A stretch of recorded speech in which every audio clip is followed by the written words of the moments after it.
karis dan shalom, rahmat dan damai sejahtera dari Allah Tritunggal, Bapa, Anak, dan Roh Kudus. Grace and peace from our triune God, Father, Son, and the Holy Spirit. Pembacaan firman Tuhan bagi kita pada saat ini merupakan lanjutan dari kitab Wahyu. Kita telah sampai ke Wahyu pasal 15 ayat yang ke-5 sampai ayat yang ke-8. The reading of the Word of God is taken from the book of Revelation chapter 15 verse 5 to 8. Here is the word of God. Demikian bunyi firman Tuhan. Kemudian daripada itu, aku melihat orang membuka bait suci, kemah kesaksian di surga. Dan ketujuh malaikat dengan ketujuh malapetaka itu keluar dari bait suci, berpakaian lenan yang putih bersih dan berkilau-kilauan, dan dadanya berlilitkan ikat pinggang dari emas. Dan satu dari keempat makhluk itu memberikan kepada ketujuh malaikat itu 7 cawan dari emas yang penuh berisi muka Allah, yaitu Allah yang hidup sampai selama-lamanya. Dan bait suci itu dipenuhi asap karena kemuliaan Allah dan karena kuasanya. Dan seorang pun tidak dapat memasuki bait suci itu sebelum berakhir ketujuh malapetaka dan dari ketujuh malaikat itu. So far the reading of the Word of God. Demikianlah pembacaan firman Tuhan. Diberkati bagi setiap anak Tuhan yang membaca, yang mendengar, dan yang melakukan firman Tuhan.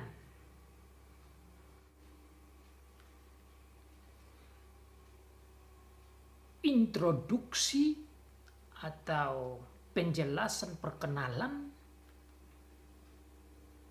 tentang ketujuh muka Allah sebelum kiamat. The introduction about the 7 cup of wrath of God before or close to the doomsday. Introduksi tentang 7 cawan murka Allah yang terakhir sebelum kiamat. So the introduction about the last 7 cup wrath of God before the doomsday. Ada 2 poin penting yang akan saya sampaikan dalam Wahyu pasal 15 ayat 5-8. Yang pertama, kita akan belajar bahwa ketujuh cawan murka Allah ini datang dari Allah sendiri yang dilaksanakan oleh para malaikatnya.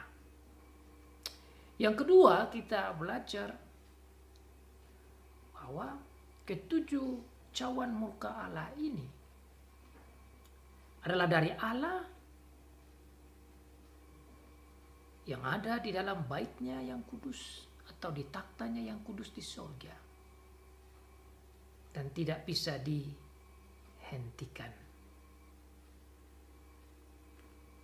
Yang pertama dari Allah, dari bait sucinya yang dilaksanakan oleh 7 malaikat.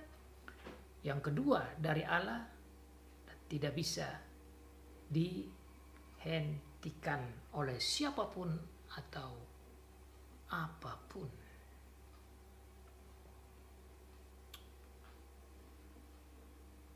Tujuh cawan murka Allah. Minggu yang lalu kita belajar juga sebagian dari pokok 7 cawan murka Allah ini. Di ayat yang pertama telah disampaikan oleh Rasul Yohanes dengan berkata bahwa dia melihat suatu tanda yang lain di langit yang besar dan ajaib. Dan dia melihat 7 malaikat dengan 7 malapetaka yang terakhir. Dan dia katakan bahwa dengan malapetaka yang terakhir itu berakhirlah murka Allah. Dalam bagian yang sama dia menjelaskan tentang bagaimana umat Tuhan di perjanjian lama dan di perjanjian baru menaikkan pujian, menaikkan lagu-lagu kemenangan. Lagu-lagu kemenangan yang dilakukan dan dibuat oleh Musa. Tentang kemenangan Tuhan atas Firaun, atas musuh bangsa Israel itu. Sekaligus ibarat kemenangan Tuhan atas iblis bagi bangsa Israel rohani, saudara dan saya, di dalam Tuhan Yesus Kristus. Oleh karena itu dikatakan di sana bahwa nyanyian kemenangan yang mereka persembahkan kepada Tuhan, yang bangsa Israel rohani, yang gereja perjanjian lama dan perjanjian baru persembahkan kepada Tuhan, disebutkan sebagai nyanyian dari Musa hamba Tuhan dan juga nyanyian dari anak domba.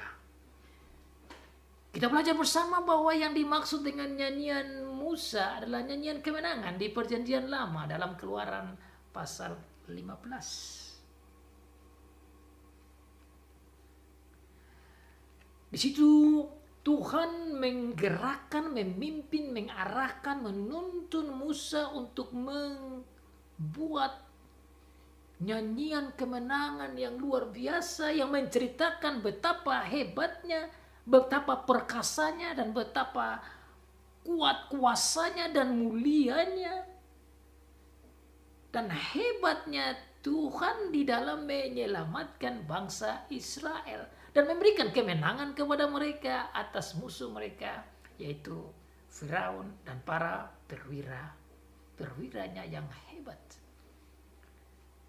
Bangsa Israel tidak perlu bekerja keras untuk mendapat keselamatan dan kemenangan, karena Tuhan sendirilah yang memberikan kemenangan itu. Bayangan itu memberitahukan kepada gereja perjanjian baru tentang bagaimana kemenangan yang diperoleh oleh Tuhan di dalam Tuhan Yesus Kristus yang menang atas dosa dan iblis dan semua pengikut-pengikutnya. Itulah yang menjadi dasar lagu kemenangan. The song of victory of the people of God because of God's amazing work in the Old Testament but also in the New Testament. Nyanyian yang memberikan dan memberitahukan tentang kemenangan yang Tuhan buat di perjanjian lama dan yang Tuhan buat di perjanjian baru. Di perjanjian lama yang digambarkan dan disampaikan lewat Musa yang pada waktu itu menjadi bayangan untuk Tuhan Yesus. Dan Tuhan Yesus memenuhi, menggenapi akan pekerjaannya sebagai the mediator sebagai mediator yang sesungguhnya, yang dibayang-bayangkan atau diberikan bayangan oleh Musa di Perjanjian Lama. Sehingga pasal 15 bagian pertama minggu lalu kita diberitahukan tentang summary, ringkasan tentang lagu kemenangan Tuhan bagi gereja. Yang dinyatakan betapa besar dan ajaib dan agung dan mulia. Sehingga semua orang wajib takut kepada Tuhan, menyembah Tuhan dan memuliakan Tuhan. Makanya saudara, saya selalu berkata di dalam kitab pengkhotbahan tentang kitab Wahyu ini adalah kitab yang berisikan kemenangan. This is the book that talks about the victory and the victory and the victory and the victory and the victory of the victory that never ever end.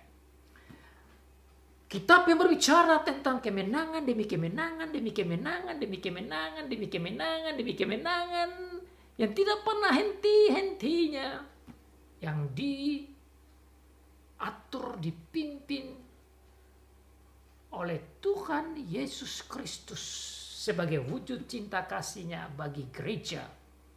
Kemenangan atas iblis, kemenangan atas maut, kemenangan atas dosa, kemenangan atas antikristus, kemenangan atas binatang yang keluar dari dalam laut, kemenangan atas binatang yang keluar dari dalam bumi, kemenangan atas semua pengikut-pengikut binatang dan penyembah patungnya dan segala macamnya.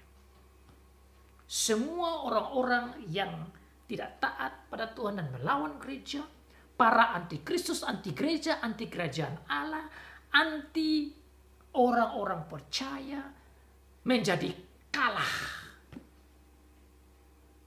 Karena Tuhan Yesus Kristus, karena Tuhan Allah, karena Allah Tritunggal. Dan oleh karena itu nyanyian minggu lalu kita belajar bersama. Minggu ini saudara kita belajar lebih dalam lagi tentang bagaimana pokok tentang 7 murka Allah itu dipersiapkan. The preparation of the 7 cups of wrath of God that is going to be delivered and poured out, executed by the 7 angels of God. Poin pada minggu ini kita belajar tentang bagaimana 7 murka Allah yang terakhir dieksekusikan, diwujud nyatakan dan direalisasikan, dijalankan oleh 7 malaikat Tuhan dalam rangka merealisasikan dan menjawab akan doa orang-orang percaya di surga yang telah kita belajar minggu-minggu sebelumnya di dalam Wahyu pasal yang ke-6 berbicara tentang meterai yang kelima. Tatkala dibuka, di situ dikatakan bahwa orang-orang percaya membawa doanya, menyampaikan petisinya kepada Tuhan Allah sebagai sang penguasa surga dan bumi. Dengan berkata, berapa lama lagi kah ya sang penguasa surga dan bumi, engkau tidak membalaskan darah kami atas mereka yang telah membunuh kami. Doa-doa ini baik di pasal 6 maupun di pasal 8 dijawab oleh Tuhan dalam pasal yang ke-15 dan pasal yang ke-16. Jadi 7 cawan terakhir ini yang sekaligus menunjukkan kesempurnaan dari murka Allah yang terakhir ini adalah penggenapan, pelaksanaan, perwujudan, jawaban doa bagi orang-orang kudus. Jawaban doa bagi gereja. sekaligus kemenangan bagi gereja. So this seven cup of wrath of God that is going to be executed by the angels of God is the realization, fulfillment, as well as the answers of prayers of the church. Jawaban doa dari Tuhan kepada gereja.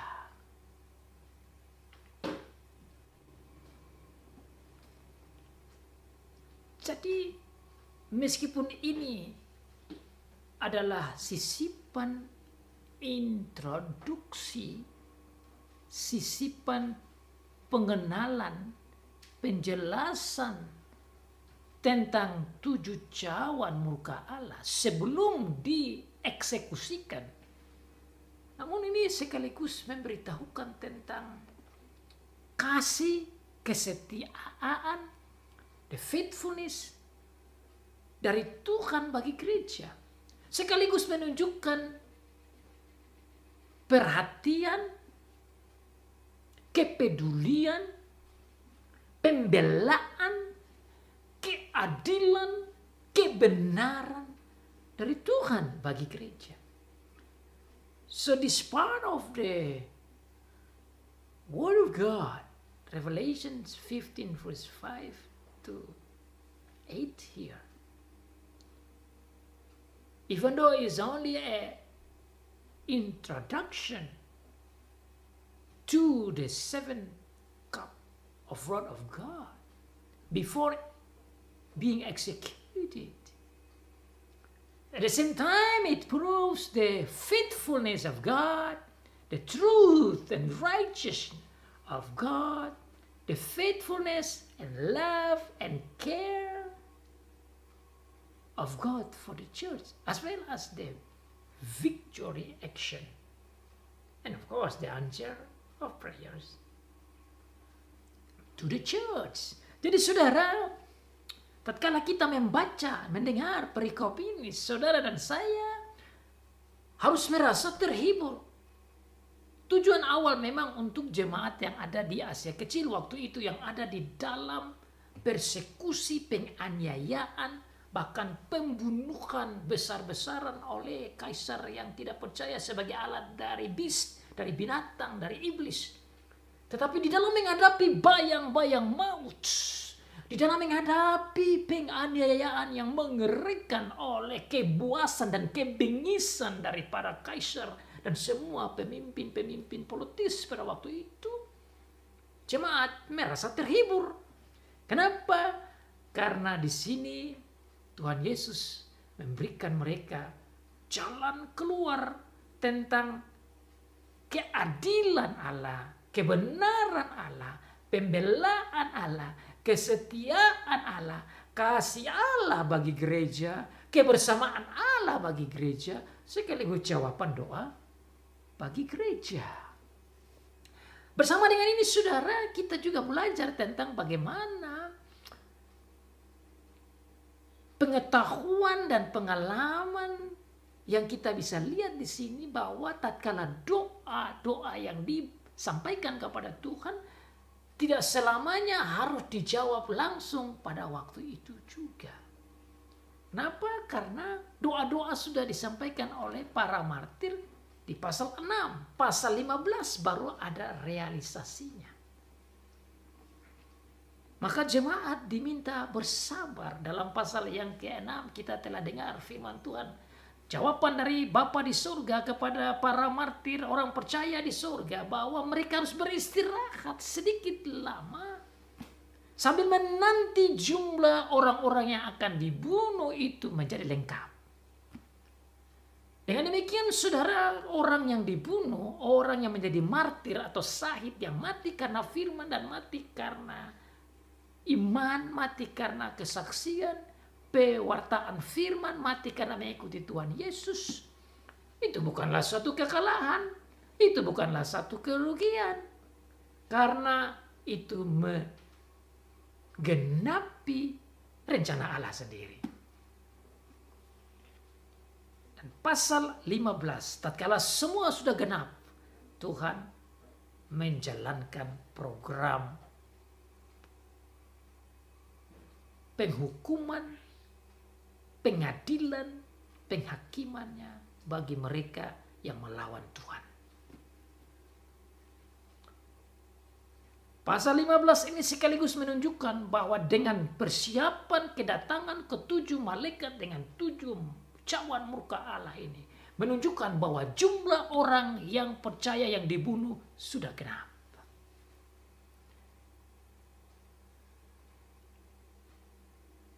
Maka saudara, jemaat pada waktu itu yang ada di Asia Kecil yang membaca dan menerima akan kitab Wahyu ini menjadi dikuatkan, menjadi dihiburkan, menjadi berani, menjadi siap dan tetap setia melayani Tuhan sampai mati. Ready to serve and follow God and believe in Jesus until die. They're ready to be faithful in faith in our Lord Jesus Christ until die. Mereka siap, teguh, setia di dalam iman dan mengikuti Tuhan Yesus sampai mati, meskipun maut datang merenggut nyawa mereka. Mereka melihat bahwa itu adalah bagian dalam melayani Tuhan. Dengan demikian saudara, pasal 15 ayat 5 sampai 8 ini diberikan oleh Tuhan agar jemaat bisa melihat ke depan, bisa mengerti sisipan-sisipan ini sebelum 7 murka Allah itu dieksekusikan, diwujud nyatakan atau dilaksanakan. Agar jemaat bisa mengerti bagaimana persiapan pelaksanaan 7 cawan murka Allah itu direalisasikan. Rasul Yohanes dibimbing oleh Tuhan untuk menulis dengan berkata, pada waktu itu, setelah dia menyampaikan tentang pujian kemenangan, dia menyampaikan tentang bagaimana persiapan murka Allah itu diturunkan. Pada waktu itu aku melihat orang membuka bait suci. Saya membaca ayat 5 sampai ayat 8 dan saya selalu melihat kata bait suci, bait suci, bait suci, bait suci, bait suci. Ini berarti persiapan di dalam mengutus dan mengirim dan mengeksekusikan penghukuman murka Allah ini datangnya dari Allah sendiri. Dikatakan dalam ayat yang kelima, itu orang membuka bait suci. Ayat yang ke-6 juga dikatakan bahwa ketujuh malaikat itu keluar dari bait suci. Ayat yang ke-7 berkata bahwa ketujuh malaikat itu menerima cawan dari salah seorang atau dari salah satu dari makhluk yang saya melihat sebagai malaikat yang agung. Itu juga di dalam bait suci. Ayat yang ke-8 juga berkata tentang tatkala murka Allah itu diberikan dan dijalankan, di dalam bait suci itu keluar asap dan tidak ada orang satu pun yang bisa masuk ke dalam bait suci. Jadi ayat 5, ayat 6, ayat 7, ayat 8 semuanya ini terjadi di dalam bait suci. Dan bait suci adalah lambang kehadiran Allah. Saudara bisa belajar tentang bait suci di Perjanjian Lama. Tuhan memerintahkan Musa untuk membuat bait suci, kemah kesaksian. Bahasa Perjanjian Lamanya itu kemah kesaksian, dan juga disebutkan di sini bait suci kemah kesaksian. Yang dimana di dalam bait suci itu ada tabut perjanjian, ada 10 perintah Tuhan, dan ada lambang kehadiran Tuhan di situ. Jadi kalimat atau kata-kata bait suci dan kemah kesaksian ini adalah menunjukkan kehadiran Allah. Ini menunjukkan takhta Allah. Jadi tatkala orang membuka bait suci itu sama dengan dia melihat takhta Allah terbuka. Dan tatkala takhta Allah terbuka, tentu di sorga, di situ Rasul Yohanes melihat ketujuh malaikat pembawa ketujuh cawan murka Allah. Dengan demikian saudara, dalam poin yang pertama ini kita belajar bahwa ketujuh murka Allah, cawan murka Allah ini bukan datang dari malaikat, bukan datang dari para makhluk hidup atau malaikat-malaikat agung. Mereka adalah alat dalam tangan Tuhan yang mengirim, yang mengarahkan, dan yang memberikan ini adalah Allah sendiri. Jadi murka Allah ini datangnya dari Allah sendiri sebagai perwujudan keadilannya bagi orang-orang yang tidak percaya kepadanya. Malaikat dipakai sebagai alat untuk mengeksekusikan, untuk menjalankan tugas penghakiman dan penghukuman sebagai wujud keadilan Allah. Maka dikatakan di sana ketujuh malaikat dan ketujuh malapetaka itu keluar dari bait suci. Bait suci terbuka, takhta Allah terbuka, keluar 7 malaikat yang membawa 7 cawan murka Allah. Allah yang berinisiatif, Allah yang merencanakan, Allah yang memutuskan, Allah yang mengutus, Allah yang memerintah, Allah yang mengatur pelaksanaan 7 cawan murka Allah yang berisi 7 malapetaka. Kenapa disebut 7? Saudara dan saya sering belajar bahwa angka 7 selalu menunjukkan angka kesempurnaan. Jadi ini merupakan pelaksanaan murka Allah secara lengkap. Maka di ayat sebelum pasal 15 ayat 1 dikatakan bahwa dengan dilaksanakannya 7 murka, cawan murka Allah ini, maka berakhirlah murka Allah. Bahwa Allah telah menggenapi keadilannya, bahwa penghukuman yang dia berikan itu menjadi genap di bumi ini. 7 bukan berarti 7 saja, tapi saya melihat 7 menjadi kesempurnaan penghukuman total. 7 menunjukkan totalitas hukuman Allah berdasarkan keadilannya. Jadi dengan menunjukkan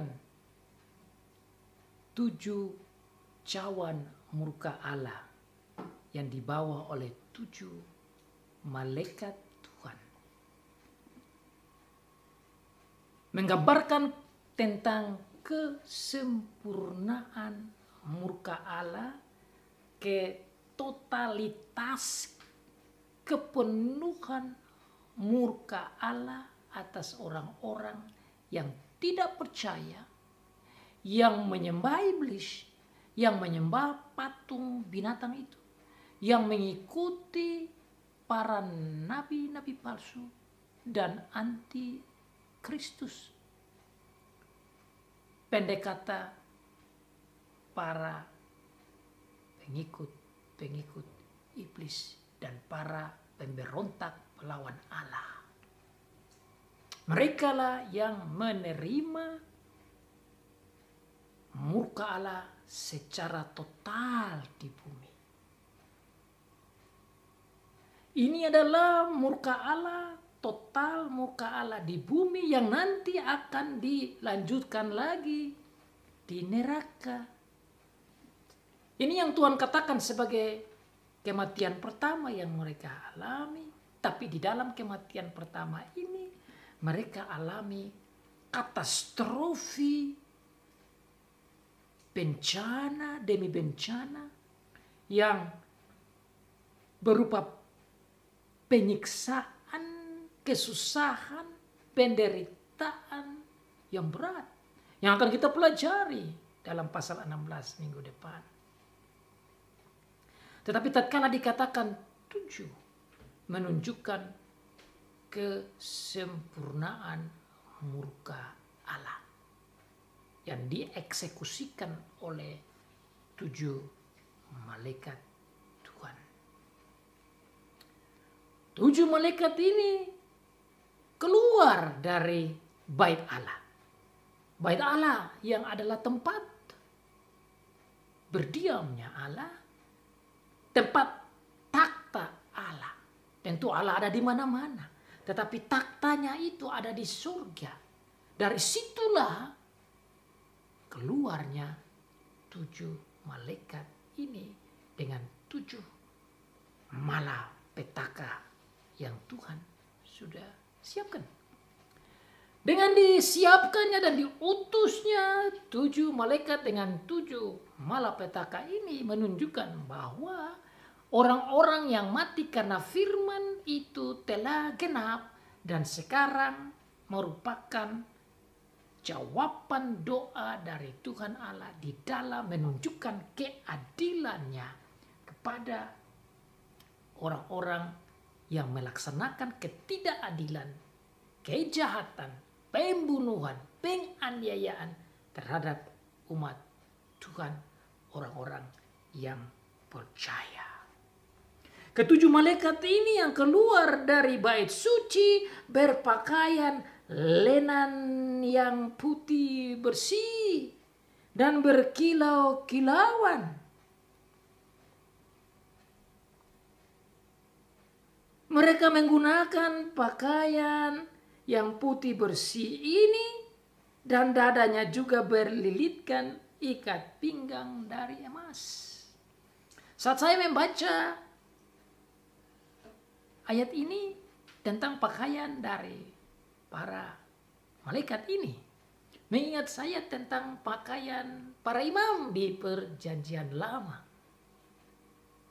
Bahwa tatkala mereka bersiap untuk melayani Tuhan, mereka harus menggunakan pakaian seperti ini. Meskipun yang ini lebih luar biasa lagi. Karena pakaian para imam di Perjanjian Lama itu menggambarkan kekudusan dan kesucian yang sekaligus menunjukkan kekudusan surgawi.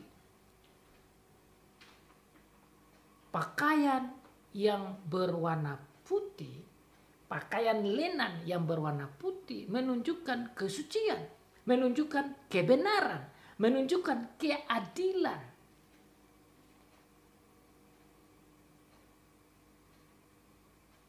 Para imam di Perjanjian Lama tentu tidak ada yang benar atau suci sempurna. Tetapi mereka menggunakan pakaian putih itu untuk melambangkan kekudusan Tuhan. Malaikat yang menggunakan ini adalah malaikat yang kudus dan suci. Jadi kata pakaian lenan yang putih bersih menunjukkan betapa kudusnya malaikat itu, betapa benarnya mereka, betapa sucinya mereka. Ini berarti bukan sembarangan malaikat, tapi malaikat Tuhan sendiri yang benar, yang kudus, yang suci. Ini adalah malaikat Tuhan. Mereka berpakaian lenan putih, sama seperti juga ungkapan pakaian putih bagi orang-orang percaya. Karena Tuhan Yesus punya karya, mereka menggunakan pakaian putih, pakaian kekudusan, pakaian kebenaran. Itulah keadaan para inhabitants, penduduk, rakyat, umat Tuhan, termasuk malaikat-malaikat Tuhan yang ada di surga. Mereka kudus dan suci.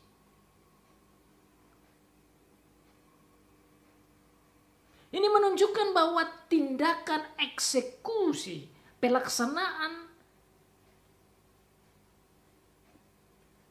perintah Tuhan dalam menjalankan tugas penghukuman dan membawa bencana ini kepada orang-orang yang tidak percaya, itu pengikut-pengikut iblis itu adalah tindakan kesucian, tindakan kebenaran, tindakan keadilan. Mereka melaksanakan perbuatan-perbuatan keadilan dan kebenaran. Mereka bukan saja menggunakan pakaian lenan putih, tapi juga berkilau-kilauan. Kata berkilau-kilauan menunjukkan bercahaya. Cahaya menunjukkan kemuliaan. Jadi pelaksanaan tugas mereka ini bukan saja suci, kudus, dan benar, dan adil, tetapi juga mulia. Karena mereka dikirim oleh Allah yang mulia. Mereka adalah malaikat-malaikat yang kudus dan mulia. Itu juga dihubungkan dengan emas. Ikat pinggang yang dililit di dada dari emas menunjukkan kemuliaan. Menunjukkan keluarbiasaan dari para malaikat ini. Mereka yang kudus, mereka yang mulia, mereka yang luar biasa ini menerima akan 7 cawan murka Allah itu bukan saja berpakaian putih dari lenan, tapi juga menggunakan ikat pinggang di dada. Kata ikat pinggang di dada menunjukkan bahwa mereka siap. They are ready to do the execution. They are ready to execute the wrath of God. They are ready to do and give the catastrophe, the wrath of God towards the unbelievers. Mereka siap untuk mengeksekusikan murka Allah. Itulah persiapan pakaian itu. Jadi ini diungkapkan di sini agar supaya jemaat Tuhan yang membaca pertama firman Tuhan ini boleh dihiburkan, boleh dikuatkan bahwa meskipun mereka menghadapi bayang-bayang maut, meskipun mereka dianiaya dan sengsara yang dilaksanakan oleh para kaisar yang bengis dan buas, tapi di dalam kebengisan dan kebuasan mereka terhadap orang percaya boleh siap mati, setia sampai mati. The church, the believers at that time can learn and feel strength by God because of this news that they can be faithful until die. Mereka boleh setia sampai mati meskipun menghadapi bayang-bayang maut dan maut sekalipun. Kenapa? Karena Tuhan adalah Allah yang adil dan akan menjalankan keadilannya. Dan pasal 15 ayat 5-8 ini menunjukkan kesiapan para malaikat untuk mengeksekusikan keadilan dan kebenaran dari Allah. Saudara, bukan saja bagi jemaat pada saat itu, bagi saudara dan saya juga pada saat ini haruslah menjadi hiburan. Karena dengan ini menunjukkan bahwa Allah itu setia dan adil. Dia sebagai Allah yang setia bagi gereja. Dia tidak membiarkan gereja dianiaya, dihancurkan. Dan umat Tuhan dibunuh dengan begitu saja. Tetapi dia menunjukkan keadilannya lewat 7 malaikat ini. Dan menunjukkan keadilannya dengan memberikan malapetaka yang dahsyat. Para malaikat ini tidak jalankan tugas dengan maunya sendiri. Tetapi mereka menjalankan tugas ini sesuai dengan arahan, perintah dari Tuhan, dari Allah Bapa. Sehingga dikatakan bahwa mereka menerima akan ketujuh cawan emas yang berisi murka Allah itu dari salah satu dari keempat makhluk. Saudara boleh belajar dalam pasal 4 dari Wahyu yang menjelaskan tentang 4 makhluk yang ada dekat dengan takhta Allah. Keempat makhluk itu saya melihat sebagai jenderalnya para malaikat. The archangels. Malaikat-malaikat agung. Malaikat-malaikat agung yang sangat dekat dengan Allah. Malaikat-malaikat agung yang luar biasa. Dan saya menafsir dari keempat malaikat agung itu salah satunya adalah Gabriel. Yang lain namanya disebutkan dalam pasal yang ke-12. Tatkala iblis dikalahkan oleh Mikael bersama dengan malaikat-malaikat. Mikael adalah pemimpin archangel, malaikat agung yang lain. Tidak disebutkan siapa malaikat agung ini, namun dikatakan dari 4 makhluk. Saya berpikir salah satu dari malaikat agung itu yang dekat sekali dengan Allah. Salah satu dari keempat makhluk itu memberikan kepada ketujuh malaikat itu 7 cawan dari emas penuh berisi murka Allah. Cawan diberikan oleh Allah ke malaikat yang agung kepada makhluk dari salah satu dari makhluk itu, dan makhluk itu memberikan kepada 7 malaikat. Jadi Allah sendiri yang berikan, bukan keinginan inisiatif dari para malaikat, tetapi dari Allah sendiri sebagai realisasi dari doa-doa orang-orang percaya atau para martir. Mereka menerima cawan murka Allah itu datang langsung dari Allah sendiri. Murka dari Allah sendiri yang dijalankan oleh para malaikat. Mereka menerima 7 cawan. Saudara mendengar kata cawan, itu biasanya dipakai di perjanjian lama untuk insen, wangi-wangian di bait Allah. Tapi juga orang menggunakan cawan di perjanjian lama, bahkan di perjanjian baru, untuk minum anggur. Jadi cawan sebenarnya dipakai untuk sukacita, nikmat, keindahan, kebahagiaan. Tetapi justru cawan di sini bukan dipakai isinya untuk mendapat sukacita dan kebahagiaan dan keindahan, justru ini membawa malapetaka. Cawan yang bukan berisi anggur atau insen tetapi berisikan murka Allah yang penuh, yang 100%, yang total. Makanya saudara dikatakan di sana, cawan dari emas yang penuh berisi murka Allah.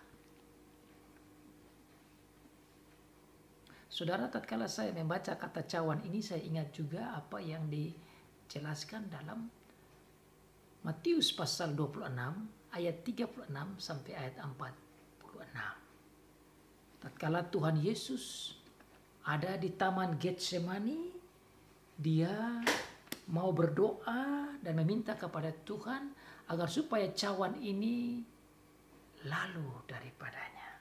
Tetapi jangan kehendaknya, tetapi kehendak Bapa. Saya baca ayat itu dalam Matius pasal 26.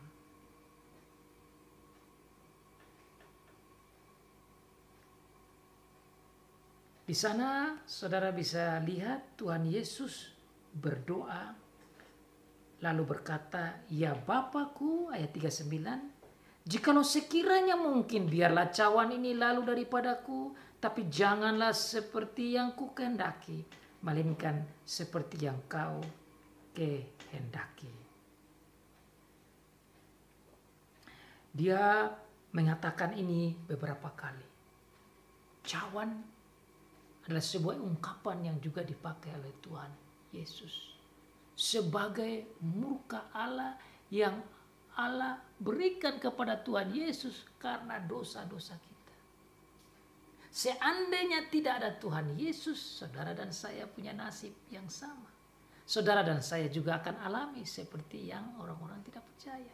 Tapi karena Tuhan Yesus yang menerima cawan itu, yang menerima murka Allah di kayu salib, maka murka Allah tidak ditimpakan kepada saudara dan saya. Kita menjadi bebas dari murka Allah di bumi maupun murka Allah dikekal di dalam neraka. Itu hanya karena ada jalan lurus, jalan benar, jalan keselamatan, yaitu di dalam Tuhan Yesus Kristus yang mengatakan, "I am the way, the life and truth." Aku adalah jalan dan kebenaran dan hidup. Dialah Sang Juru Selamat kita yang menerima cawan murka Allah itu supaya saudara dan saya tidak menerima cawan murka Allah.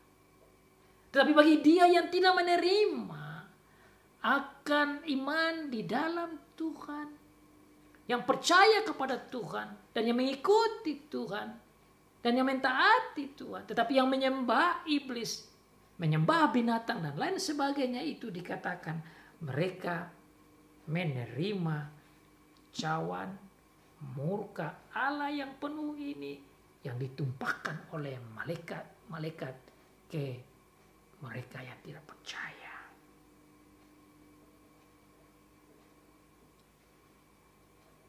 Cawan murka Allah ini bersumber dari Allah. Allah yang mana?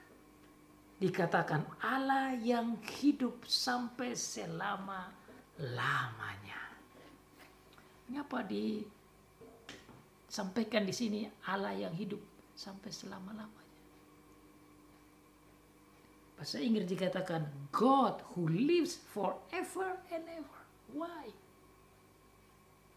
Kenapa? Karena di sini penting bagi jemaat pada waktu itu yang menghadapi penganiayaan, bayang-bayang maut dan kematian dan maut itu sendiri. Supaya mereka melihat bahwa meskipun sekarang mereka menghadapi bayang-bayang maut, penganiayaan dan kematian sekalipun, mereka boleh ingat bahwa mereka memiliki Allah yang hidup selama-lamanya. Itu berarti kalaupun mereka mati saat ini, mereka akan hidup selama-lamanya. Even though they are dead or they going to be killed right now, Because of God who lives forever and ever, they might see that they will be also living forever and ever. Mereka pun akan hidup selama-lamanya bersama dengan Allah yang hidup selama-lamanya. Ini adalah hiburan bagi gereja pada saat itu. Ini juga harusnya menjadi hiburan bagi saudara dan saya kalaupun menghadapi bayang-bayang maut atau kematian sekalipun. Karena kita memiliki Allah yang hidup selama-lamanya. Dan kita juga kalaupun mati, kita akan hidup selama-lamanya bersama dengan Dia. Itu tujuan. Allah yang hidup selama-lamanya ini adalah Allah yang memberikan kemenangan bagi umat Tuhan di perjanjian lama, bagi gereja perjanjian lama. Allah yang memberikan kemenangan kepada Musa dan orang Israel. Allah juga yang memberikan kemenangan kepada gereja di perjanjian baru. Allah yang memberikan kemenangan bagi saudara dan saya di dalam Tuhan Yesus. Allah yang setia, Allah yang adil, Allah yang benar, Allah yang memilih kita untuk diselamatkan sebelum dunia dijadikan. Allah adalah pencipta langit dan bumi. Allah yang maha kuasa. Allah yang menguasai surga dan bumi. Dan yang memberikan kuasa itu kepada Tuhan Yesus untuk mengatur segala yang ada di surga dan di bumi. Allah yang setia. Allah yang adalah Immanuel beserta kita. Allah yang adalah penyelamat. Allah yang adalah penebus. Allah yang juga diam di dalam kita di dalam Roh Kudus. Allah yang setia. Inilah Dia Allah yang hidup selama-lamanya. Inilah Allah yang begitu mencintai kita, memberikan kepada kita iman, memberikan kepada kita Tuhan Yesus, memberikan kepada kita firman Tuhan, memberikan kepada kita penghiburan, memberikan kepada kita kekuatan, yang memberikan kepada kita kesetiaannya, dan memberikan kepada kita semua yang tidak bisa kita bayangkan, baik di bumi ini maupun nanti di surga. Itulah Allah yang hidup selama-lamanya. Allah yang berjanji, barang siapa yang percaya pada Tuhan Yesus Kristus tidak akan dihukum, melainkan akan memperoleh hidup yang kekal. Allah yang kekal, di dalam Dia kita juga hidup, mendapat hidup yang kekal. What a wonderful news, isn't it? Wow. Betapa indahnya berita tentang Allah yang hidup sampai selama-lamanya. Allah yang berkuasa, Allah yang mulia, Allah yang adil, Allah yang setia, Allah yang peduli, Allah yang maha kuasa, Allah yang mulia, Allah yang luar biasa, Allah Alfa dan Omega, Allah yang mengatur seluruh sejarah yang ada di surga dan di bumi, Allah yang benar, Allah yang adil, Allah yang patut menerima segala pujian dan hormat dan kemuliaan dan kejayaan dan hikmat dan puja dan puji. Itulah Allah yang hidup, yang kita sembah, Bapa, Anak, dan Roh Kudus. Allah inilah yang menunjukkan keadilannya, kebenarannya kepada orang-orang yang tidak taat kepada Dia dan tidak percaya kepadanya dan yang menyembah iblis. Tatkala Dia menunjukkan keadilannya dan murkanya diberikan lewat 7 malaikat itu, dikatakan bahwa tidak ada satu orang pun yang dapat ke bait suci itu. Dan bait suci itu penuh dengan asap karena kemuliaan dan kuasanya, dan seorang pun tidak dapat memasuki bait suci itu sebelum berakhir ke-7 malapetaka dan dari ke-7 malaikat itu. Ini menunjukkan bahwa tatkala Allah memberikan murkanya, melaksanakan murkanya, tidak bisa ada negosiasi lagi. Tidak ada yang bisa datang ke bait Allah itu untuk memohon agar supaya murkanya dihentikan. Tidak bisa. Malaikat pun tidak bisa. Manusia pun tidak bisa. Nabi-nabi pun tidak bisa. Rasul-rasul pun tidak bisa.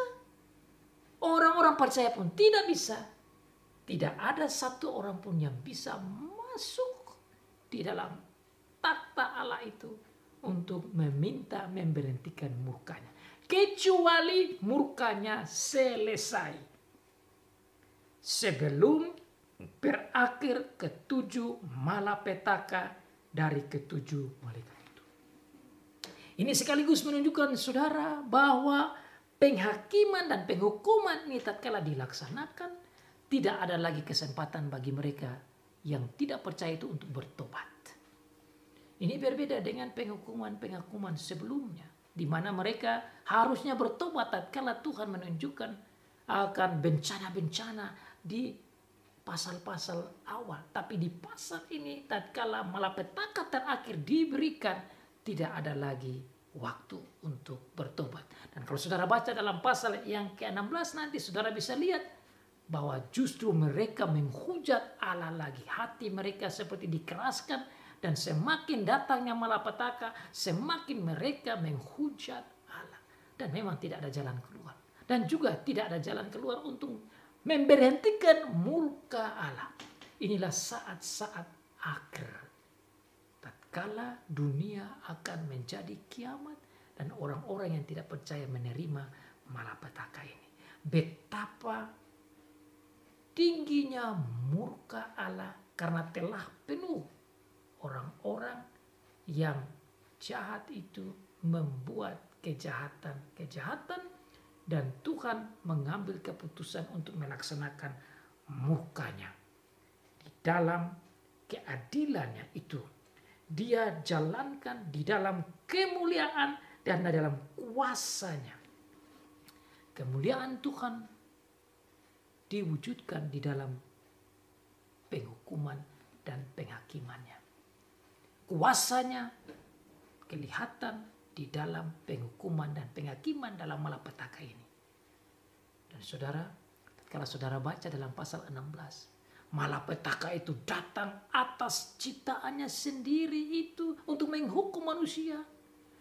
Datang atas laut, datang atas bumi, datang atas sungai-sungai, datang atas angkasa, datang atas matahari. Saudara dan saya akan belajar bagaimana malapetaka itu datang. Datang karena keadilan Allah. Datang oleh karena kebenaran Allah. Datang oleh karena Tuhan menunjukkan keadilan atas jawaban doa bagi gereja orang-orang percaya yang memohon kepada Tuhan. Jadi saudara, di dalam introduksi atau persiapan pengenalan penjelasan tentang kedatangan 7 malaikat dengan 7 muka Allah ini, menunjukkan bahwa Allah setia kepada gereja, menunjukkan bahwa Allah adil kepada gereja, menunjukkan bahwa Allah benar di dalam melaksanakan semua ini. Tapi sekaligus saudara dan saya belajar betapa baiknya Tuhan bagi kita di dalam Tuhan Yesus Kristus. Dari bagian ini saudara, kita perlu bersyukur dan berterima kasih untuk Tuhan Yesus yang telah menerima murka Allah untuk saudara dan saya. Kita belajar bahwa Tuhan membuka rahasia-rahasia ini sebelum itu terjadi.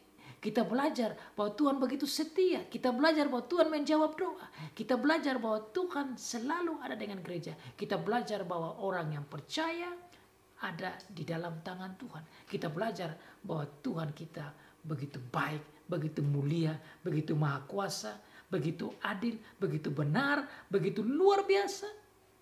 Dan kita patut bersyukur dan berterima kasih bahwa Dia setia kepada gereja dan dalam tindakan-tindakannya menunjukkan kemenangan demi kemenangan.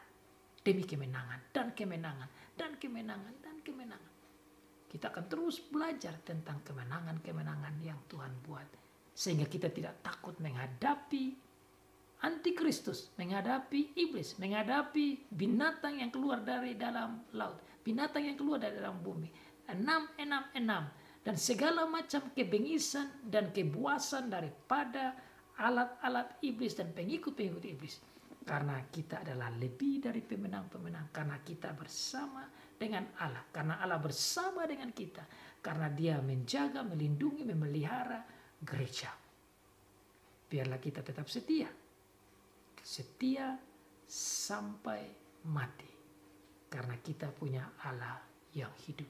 We have the God who lives forever and ever. Kita punya Tuhan yang hidup selama-lamanya dan yang adil dan yang benar. Terpujilah nama Tuhan sampai selama-lamanya. Amin.